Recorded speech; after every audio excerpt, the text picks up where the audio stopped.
Sri Lanka, an island in the Indian Ocean, was under colonial control for a period close to 350 years. In 1948, when Sri Lanka received its independence from the British rule, it boasted of an exceptional economy in Asia, exporting tea, coconut, and rubber. Initially, after receiving independence from the British rule, the democratic nation comes under the rule of few aristocratic families from time to time. When 30 years civil war ended in May 2009, the Sri Lankans became hopeful of building a prosperous country and re-establishing the country back its glory again with mega development projects leading with metropolitan roadways, interstate highways, ports and airports. However, the power transfer within each 5 years among different political parties leads the Sri Lankan economy to stand still and slump throughout the years. Lack of vital reforms in areas such as taxations, state-owned enterprises, social safety nets, trade policy and land policy throughout the years has been one of the main reasons for the social unrest and the economic downfall within the country. Sri Lanka was reclassified as a lower middle income nation by the World Bank from previous upper middle income status.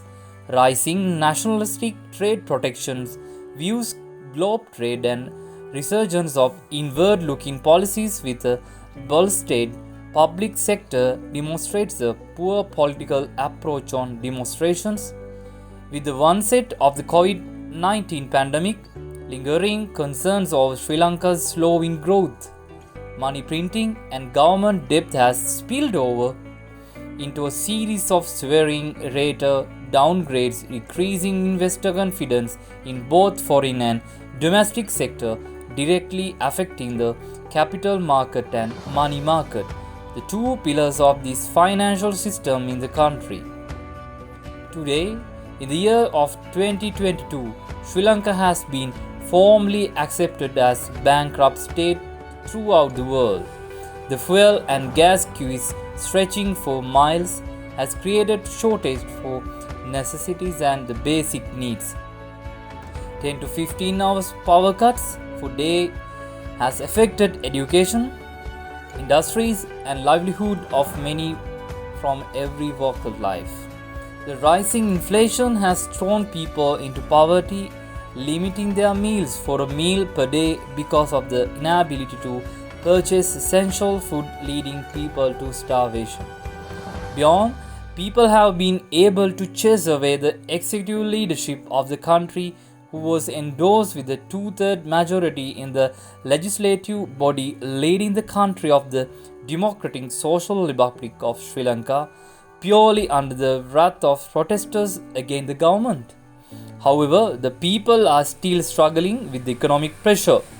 What would be the future of this paradise island nation with this looming economic and political crisis? I take pleasure of introducing our resource person, Mr. Tishan Subasinghe, who dedicated professional with solid background in management, accounting, finance, audit and law. He is an fellow member of Chartered Institute of Sri Lanka, member of Chartered Management Accountants, member of Certified System of Auditors USA, gold medalist of Master in Business Administration from University of Colombo, specialized in finance and holds LLB honors. Now he currently appointed as Chairman of Sanasa General Insurance Corporated Limited, Council member of Institute of Chartered Accountants of Sri Lanka, Director of Kapruka Holdings PLC, Director of Amana Bank PLC, Council member of University of Moratuwa.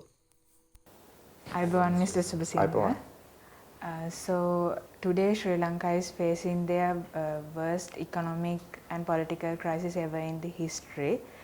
So the people are struggling every day with the price hikes and the unprecedented shortages of fuel and the foods and the lengthier power cuts and so on. So basically Sri Lanka's economy is collapsing. So Mr. Subasinghe, this Sri Lanka, are we heading towards the bankruptcy, or we are already a bankrupt country? All right. Now, in answering your question, it's a straightforward question, so I must give a straightforward answer. What do you understand by bankruptcy? Let's look at the dictionary meaning of a bankruptcy. What does it say? It says bankruptcy is a legal proceeding upon defaulting of debt by an individual, enterprise, corporate or any entity. So, I would like to ask a counter question. Are we fitting into the definition as a nation? We are almost fitting. Yeah. So, yes, we are well within the definition. So, yes, we are facing kind of a bankruptcy situation at the moment. Subasinghe, in your opinion, so what has actually what the questions is what has the situation has figured to what is the reason behind this crisis, or is it economical driven questions or political driven questions? What is your opinion, sir? Yeah, in fact, this particular crisis, it was forthcoming. A lot of people saw this, but personally, I thought we would have to face this kind of a crisis sometime in year 2025 or 2026, given the fact that most of our debt repayments, the highest amount of debt repayments would be falling within those 2 years. But then due to many other factors, COVID and certain bad policies that's been implemented, not taking timely action, all these things contributed in advancing this crisis that we are facing here in our country today, right? So anyway, it was forthcoming. And to answer your question, let's look at the event build-up. Initially, we had a shortage of our basic requirements, basic necessities, for us to live our day-to-day routine life. Then people were not happy, and they got into streets, and it happened because of the economic crisis, right? Because of the economic crisis, what I am trying to say, economic crisis led to the civil society unrest. The civil society unrest led to a political crisis, and that's the situation. Yeah, if I move to the current economic condition, currently Sri Lanka owns more than $51 billion to its foreign vendors, while the 6.5 billion from that debt to China, and those restructuring on those debts has discussion on the restructuring on those debts has begun, and the last month's inflation has recorded 6.8 in Sri Lanka, while the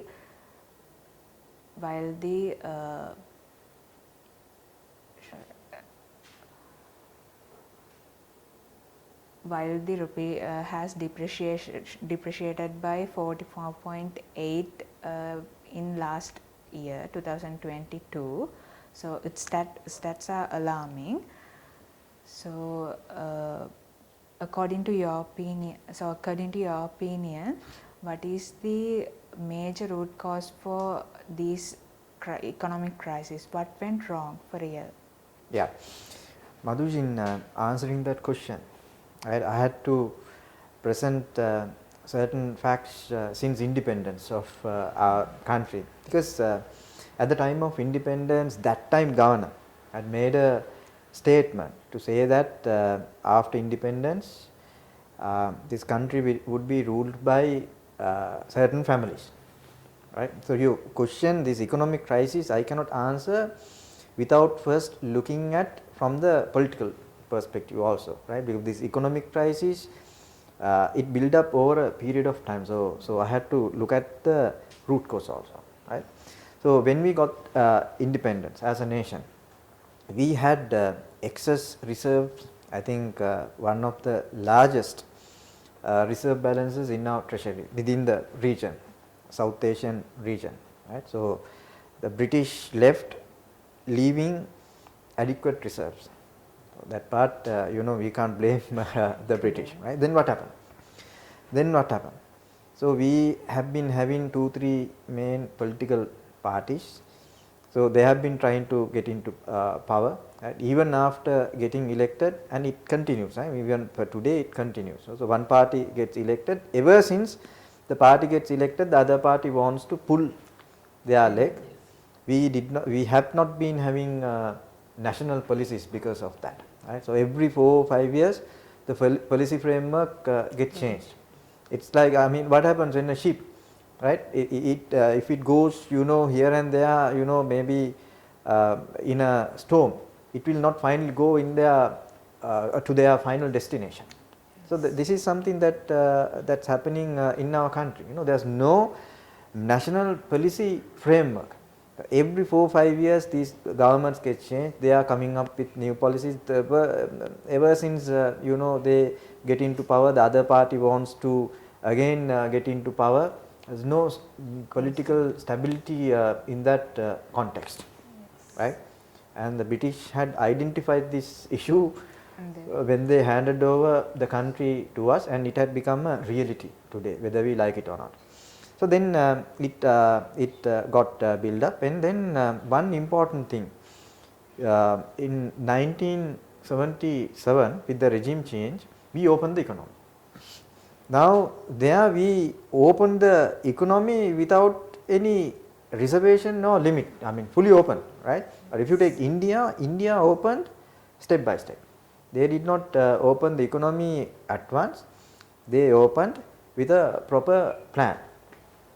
So, we opened the economy, then afterwards as a country we had to face 1983 riots, then the LTT problem, right. Then whatever the plans they had under open economy or the sort of industries the government wanted to open, they could not. I met that time finance minister several months before. I asked this question in fact, right. So, they have been having good plans, but then those resources to implement those plans had to be diverted in proceeding or carrying out the war, right. So, all these things contributed, and finally war came to an end in 2009. Then what happened? We obtained huge loans, and we were having kind of a infrastructure development led kind of economic growth, and some of these loans that been taken as a country were not deployed onto good projects which should give good returns to the country, right. And management of those projects, management of those funding, I have a question mark in terms of governance, from the governance perspective. So, money seems to have not been put into right use. So, were the professionals or the auditors also in our country silent? No, they have highlighted all these issues throughout in their auditors reports, and these reports being presented at parliament, these reports being discussed at COPE meetings, COPE proceedings. For me now it has become kind of a media show. You go, I mean there are people, the MPs there, they ask questions, and the same day evening or the following day morning in their personal social media pages they show, right, we ask these questions. It has become kind of a media show, unfortunately. We have to speak about these things, right. Follow up action have we taken. So, so all these things finally have led to this crisis, but then in 2019 what happened with the regime change, we did something imprudent. We have removed certain taxes or more concessions been given, which had basically eroded our national income, right. Then I am sure it would have been done with a purpose of directing whatever the saved money back to the economy by way of new investments, but it did not happen because of the challenge posed by COVID. Then that time the central bank came up with a new policy called MMT, modern monetary theory. For me, that's nuisance. If you have studied modern monetary theory, MMT, what does it say? It says, okay, you print money and meet the government's expenditure, and it would not necessarily cause inflation and drive an economy to a negative growth kind of a thing. But then we have forgotten the fact that Sri Lanka does not have a reserve currency. MMT would work in a country where they have reserve currency, right? Money printing, okay, if you take US dollars, it's a reserve currency, sterling pound, reserve currency. Internationally, the communities, they transact in those currencies, but rupee, Sri Lankan rupee is not a reserve currency.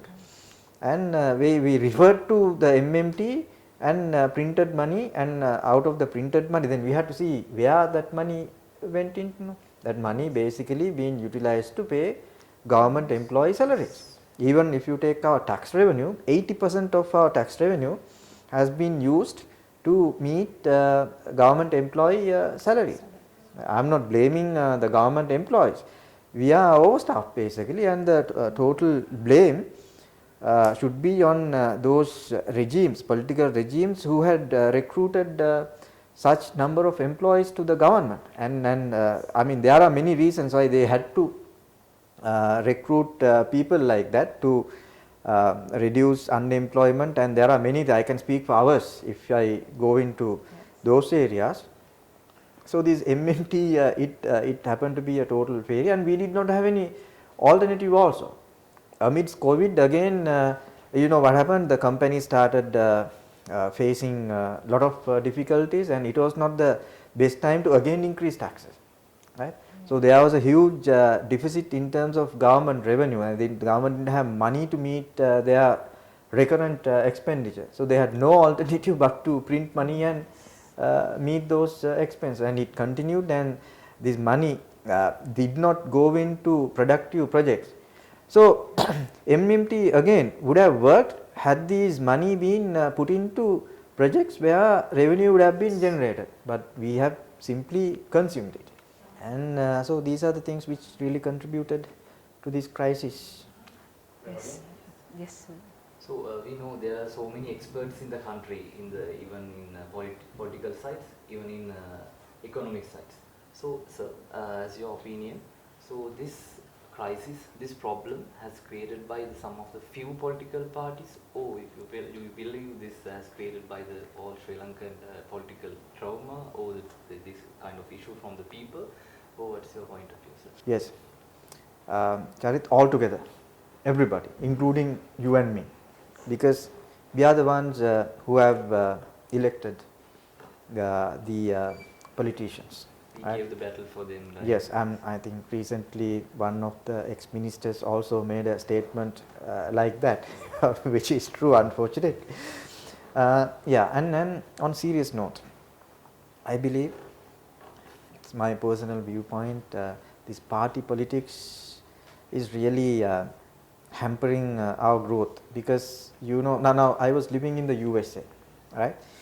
And whenever there are elections, people debate on the policy framework, not on the concessions given to people and bad jokes made on stage. No, I have seen on policy, the debates, the arguments, right, the rivalry mainly driven by policy.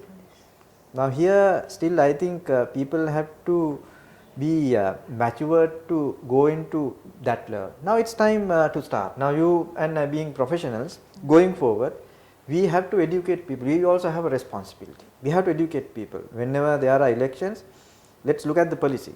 So okay, now if these concessions being given, for instance, how are you going to meet the expenses?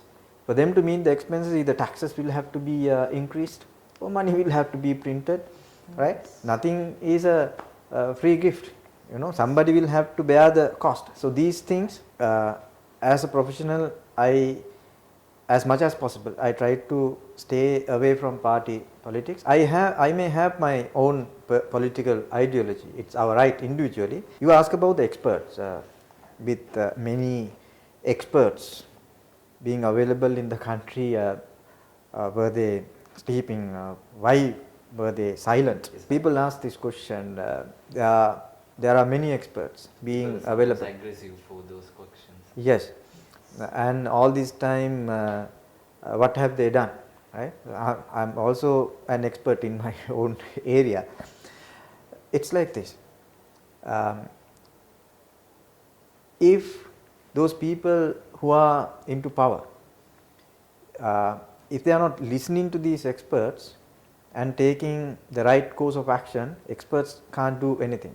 The other aspect of it, probably these leaders may be surrounded with the wrong class of experts, right? So every leader has got experts retained to get advices.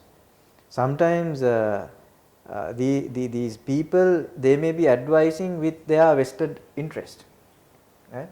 So then as a leader, this applies to even corporates also, I mean not only at country level.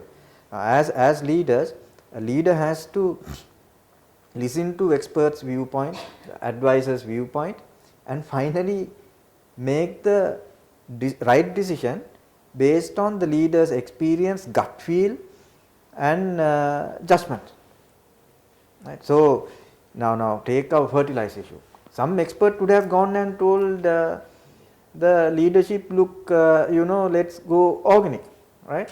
Then as a leader has to think, right? Maybe after it's a issue impacting many people, after consulting some other experts also, maybe not 2, 3, maybe 7, 8, maybe 10, maybe more than that, whether it's the right course of action. And having listened to everybody, finally as a leader I should have the ability to take the right decision based on facts, and then the ownership of decision will finally come to the leader, not the experts. All the merits as well as dismerits. You got it? Yeah. Okay, sir. If I move again to talk about the economic side, as we have highlighted and as you have mentioned up to this point, we know that day to day Sri Lanka's economy is down and as well as this country is at the edge of economic restructuring. I just want to know, is there any way to come out of this situation? Actually, I want to know, as you suggest, what are the short term and long term strategies that could be implemented in order to address these economically driven issues. It would be better if you can specifically mention these as the short term ones and these as the long term ones. Right. Well, I first mentioned how this crisis unfolded. Now we want to fold it back, right? What happened? Economic crisis led to the civil society unrest, which led to political crisis. Now we want to achieve economic stability. We can't have economic stability unless we have civil society, a stable civil society. With civil society unrest, we can't have economic stability. Then we need to have political stability. Once we have these two components in place, right, then we can certainly have our economic stability. Definitely. Short term, it's very important for the policy makers to make sure the basic necessities of people would be provided. And from the people's perspective, I think next 5 to 6 months we have to be patient. Whoever who comes into power can't do wonders, and if we get into streets again, it will only worsen the situation. We won't be able, because there won't be any tourists coming into a country where you see civil unrest, and amidst the civil unrest, even the foreign workers, they will develop a bad attitude, and they will still keep on sending money through illegal means. And for us to generate export revenue, with a kind of civil unrest, the business continuity will got interrupted. Right? Therefore, it's very important that we have to understand the situation. But having said all these things, all these strategies you and I may understand, but when the basic necessities are not provided to grassroots level people, they will not understand any of these economic theories, civil unrest, how it leads to political instability, which would have an impact on economic stability. They will not understand. If they don't have gas to cook their meals and to feed their children, obviously they will get into streets, and their education level may not be to that extent to understand all this. We have to respect that, those human emotions, human feelings. So as soon as possible, the short term, these basic necessities to be made available, right? And I mean, this QR, the fuel system, which is good. I noted, I must appreciate that particular minister, young minister, who had taken some steps, understanding we have limited resources, but then those limited resources being distributed in a reasonable manner. I think as citizens of this country, we will have to cooperate with that. Then short term measures would be the revenue, national revenue for the government. As I told you, first we had to look at from two perspectives. One is shortage of foreign reserves, right? Other thing is money printing due to low national revenue. So we will have to restructure some of these national revenue related measures. We will have to introduce certain new taxes. I am sure through the interim budget these things would happen. Unfortunately, back in 2019, with the tax concessions given, we called for trouble. Our national revenue dropped by, I think, approximately 800 billion rupees or so, around that figure. Do you think so? Is that the turning point of the all things happen from that stage? Not only that, as I told you, these events have been developed for last 20-30 years, and then we came to the peak. Obviously, this tax reduction also contributed immensely, coupled with COVID situation, because after that again taxes could not be increased because of the COVID situation, since people were suffering and not introducing new taxes. People would have continued with the taxes, but then had new taxes been introduced, it would have created a different sentiment during 2020. So we went into a trap actually because of that, knowingly or unknowingly. Then I mean, there are easy ways to in terms of taxation, easy ways to increase the revenue. Take withholding tax. I mean, whatever the taxes that could be collected through agents, example withholding tax, the agents would be withholding tax on interest income. Agent would be the intermediary financial institutions. So Inland Revenue Department will not have to administer with lot of efforts in getting that revenue. It will give a fixed monthly kind of revenue.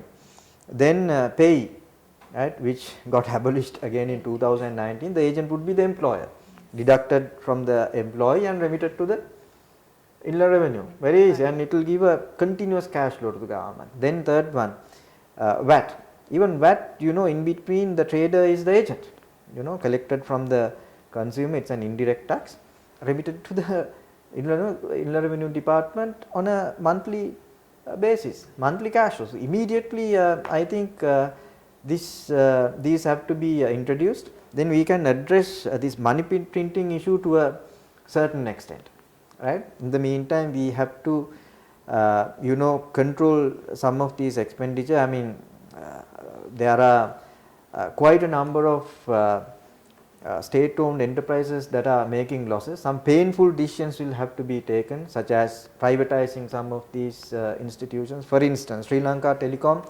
a major stake had been given to a foreign investor. Afterwards, actually, SLT is doing well. In similar manner, certain tough decisions will have to be taken in the best interest of the country. But the problem is, with our party politics, the moment you try to do something, they will go into town, and those people who are not that much educated, they would believe whatever the things that they say, and then very difficult to implement some of these measures. For instance, there were moves to introduce power and contribute power to the main grid through various measures. Every time there was a new proposal, some of these political fraction, they made a big noise and used those to invoke sentiments of the people unreasonably, and those projects did not go through because of that, and we are now facing the repercussions. And as professionals, we also have a responsibility whenever these things happen to share our viewpoint and to educate people, right? Otherwise, these people have been driven basically by the emotions, are driven by some of these party leaders who can talk on stage with beautiful language. People listen and they tend to believe, and nothing progressive can be done. This culture will have to be changed medium to long term also. As we know, if we see the television, we can see the famous stories, political stories everywhere. So what do you think about what are the solid political decisions in long term or short terms we can implement in the country in order to the better future? Right. Now I can actually speak about many things for hours, but setting the political ideology would not help, since I am not a politician. But as people, there are a lot of things that we can do to shape the political culture of this country. Now, when we are close by the next election, right, as citizens of this country, we have to look at the policy framework of these parties, what they are offering to the people. We have to critically evaluate and ask right questions, and we have to educate people, right? We have to, that's what happening in other developed countries. And rather than getting induced by beautiful speeches given on stage, we have to look at the policy framework. Then transparency, good governance.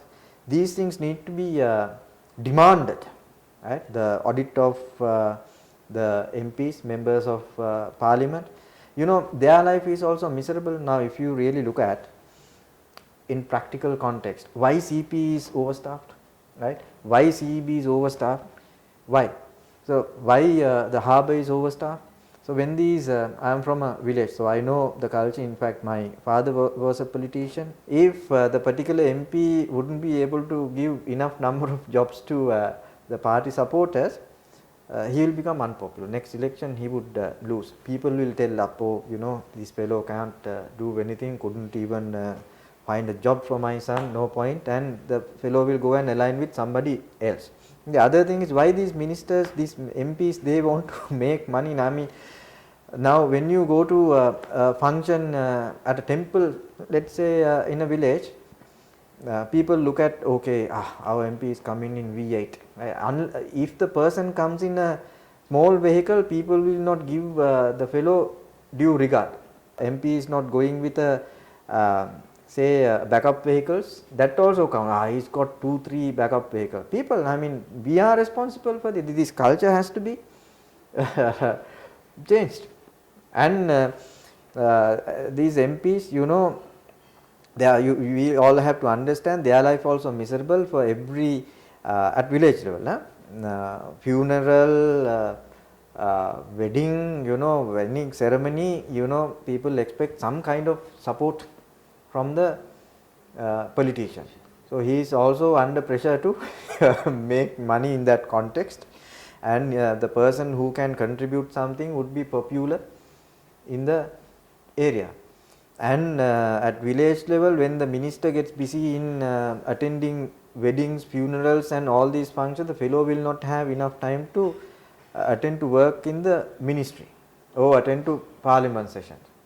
So these are the things that need to be changed in our political culture, and people must be educated in evaluating policy and demanding good governance. So professionals like you and me, we can use the provisions under RTI, Right to Information Act, if there are big projects coming, and if we feel that no proper transparency in terms of activities of certain government corporates or organizations, we can demand information legally. Yes.